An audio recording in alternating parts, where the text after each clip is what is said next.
Good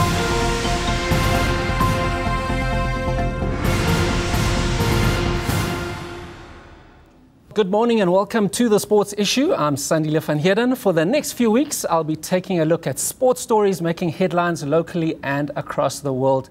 With a twist, of course, because sport in our country is a big business, but the industry doesn't always have to take itself so seriously. Says someone wearing a suit and tie. While there are issues that must be addressed, there's also no harm in taking a walk on the lighter side of life with our teams and athletes. Now, that's always easier said than done, considering the week we've had in sport. If you don't remember, let me jog your memory with our first segment called Sports Stories That Made News.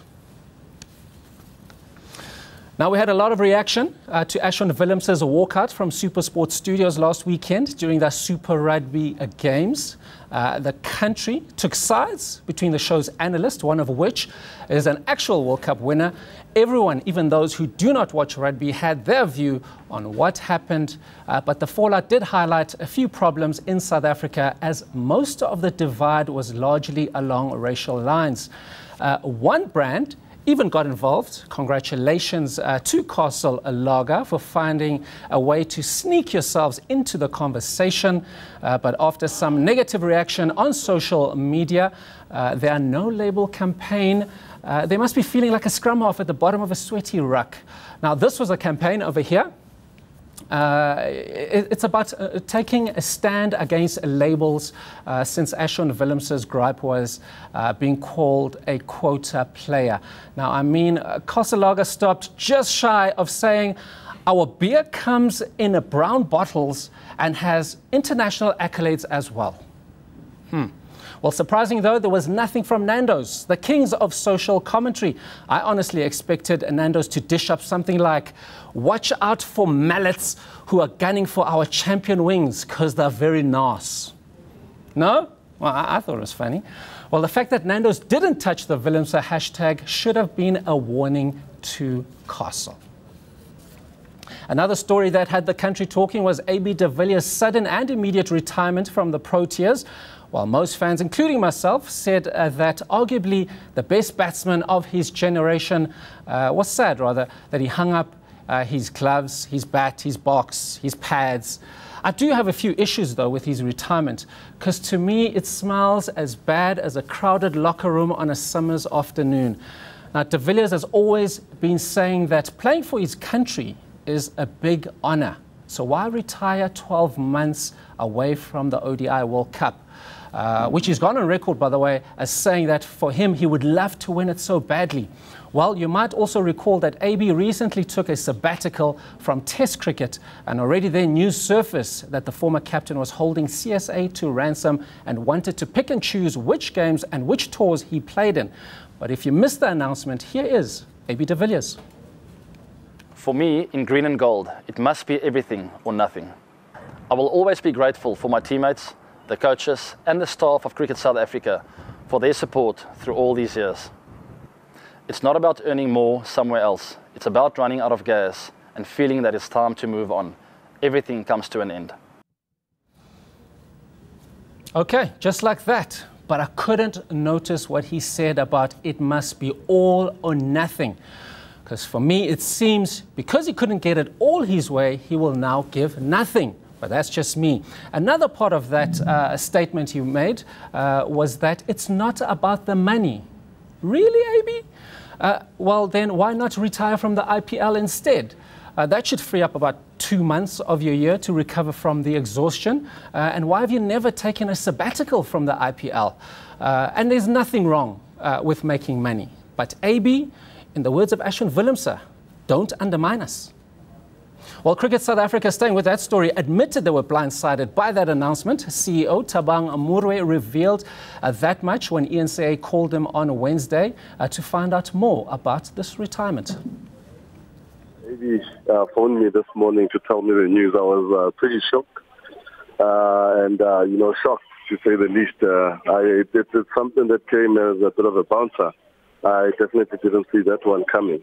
AB just basically told me that, after his stint at the IPL, he really felt mentally and physically exhausted and that he wanted to retire. So there you have it. AB and CSA broke up over the phone. While there may be questions about de Villiers' reasons to retire, there is no doubting that the man is a talent and will be missed dearly. But I have a sneaky feeling, though, that we will see him at the World Cup. I hope I am right. And finally, the Uefa Champions League is tonight, and unless you are a Real Madrid or a Liverpool fan, you'll need to pick a team, since yours obviously was not good enough, like mine. Rory McIlroy, though, a Manchester United fan, surprised many this week by backing Liverpool. Would you guess it? Something that is not done very often. I don't know. I think it's great that a British team's in the final. And look, if Liverpool can start off the match like they did against Roma that first leg, they've got a great chance. So I think it's always, like, as much as I'm a United fan and United fans are supposed to hate Liverpool, I think it would be great to see a British team win. So, you know, hopefully.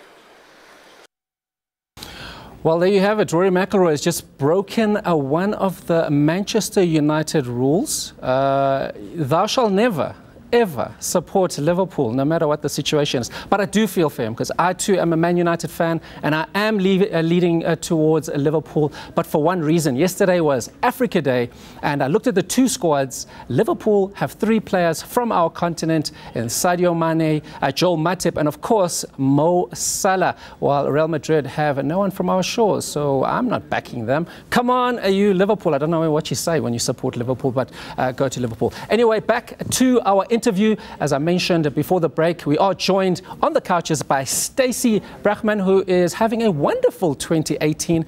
Good morning, Stacy, and thank you for joining us. Yeah, thanks for having me. It's great to be on the show. I'm not sure if you watch any football, but listening to Rory, will you be watching tonight? I think I might watch a little bit tonight. I think it's, you know, whenever it's a final cup match and all of that, it's quite exciting. And yeah, it's kind of interesting that he's supporting Liverpool. I thought he would be like a bystander, but I can understand why he is. But being a staunch Manchester United fan, but me not knowing much about football, I'm going to keep my mouth shut on that one. What sports do you follow when it's not golf? When it's not golf, I enjoy tennis. Yeah, I enjoy watching the keeping up to date a little bit with the rugby. I think it's a proper man sport, that. Is that what you prefer? Yeah, they're not prima donnas, you know, if someone touches you. But, you know, like, I love all sports in general, you know, especially when we got some top athletes from South Africa competing. No matter what sport it is, I'm always backing them. Nice. Now, getting back to the golf, congratulations, by the way. A few of our viewers will just find out now that you are the 2018 Investec Order of Merit winner. Yeah. What is that? So we start, so the Sunshine Ladies Tour at the beginning of the year hosts there was 7 events on our schedule to start the year off, sponsored by Investec. And so the Order of Merit winner is the person that's played the most consistent. So who's been, and you know, has racked up the most points. And I don't think I finished outside the top 5. I had a win, finished 2nd, 4th a few times. And so the person that's pretty much played the best consistently over the 7 events wins the Order of Merit. And that's what I did. What does it come with? Apart from a nice trophy, and we can see in the background here, we stole from your Instagram. So I got a 100,000 Rand bonus from Investec, which is quite nice. So that's a nice little incentive to win the Order of Merit. Nice. And yeah, it's also, as being an Investec brand ambassador, it's also good to keep it in the family, you know, just to, you know, an Investec player winning the Investec Order of Merit, probably fun Order of Merit. And maybe let's stay on that, because one thing, conversations that I have in terms of the differences between men and women's sports, we always see the pay difference, which is huge. And these arguments we will continue fighting for the longest time. But we have to give a shout out to Investec, because they also had a similar one for the men, but they kept the ladies one.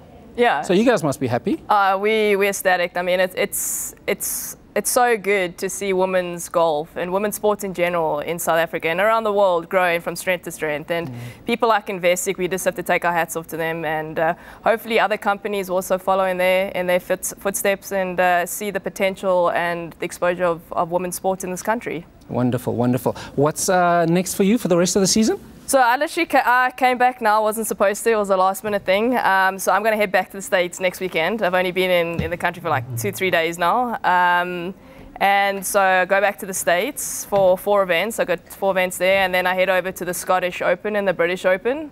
Nice, back to Europe, and then I head back to the States. So it's quite a jam-packed season ahead of me.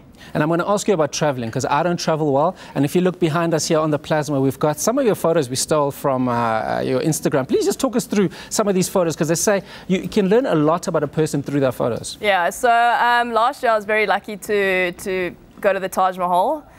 It's been on my bucket list. I've been to India quite a few times, and I've always kind of, because it's a little bit too far out of the way from where we are, it's always like a 2-3 hour bus ride. Well, not a bus, I wasn't in a car, thank God. 2 hour ride, and then it gets quite jam packed. I've always put it off, and I'm like, no, I'm going to do it this year. And for a building or to be that pretty, I mean, pictures just don't do justice. We've got other photos. We'll just roll through them. Yeah. That is pretty. Yeah, so that's the tomb, Haman's tomb. That's in Delhi. Yeah, that's one of my. That's actually one of my best friends. My best friends. It was their 30th, and that's one of my best friends' wedding in Australia that I went to. I was a bridesmaid for that. Is that like an old bust there in there? Yeah, and they've just done a bit of graffiti. It was so awesome. It was in Byron Bay, one of my favourite spots in Australia. It's really cool. Such a cool place. Sure. And this is, I think, is our last one. Yeah, so that was actually done like 2 weeks ago in South Carolina. Yeah, we had a house on the water, and the golf course is actually just across the bay there, and it was fantastic. It was really cool. No, it looks beautiful. For those who definitely enjoy traveling, look at what you're missing out on. I definitely can't leave more than my couch. But Stacy, thank you so much. Considering you've come all the way from America to talk to us, we were lucky. We snapped you up. But right now, before we let you go, we have a challenge for you. It's the 1 cup, 1 putt challenge. 1 cup, 1 putt challenge. So, okay. And I think you might be able to know what I'm getting to here. Yeah, no, sure. I'm gonna have to, like, read the. Yeah, read the mat. This is my training mat, by the way. I stayed up all night cleaning it because I wasn't going to let it come out on national TV all dirty. So, Stacy, with the whole country watching, you have 1 putt to get the ball in the hole. Sure, I'm under pressure over here. When you're ready.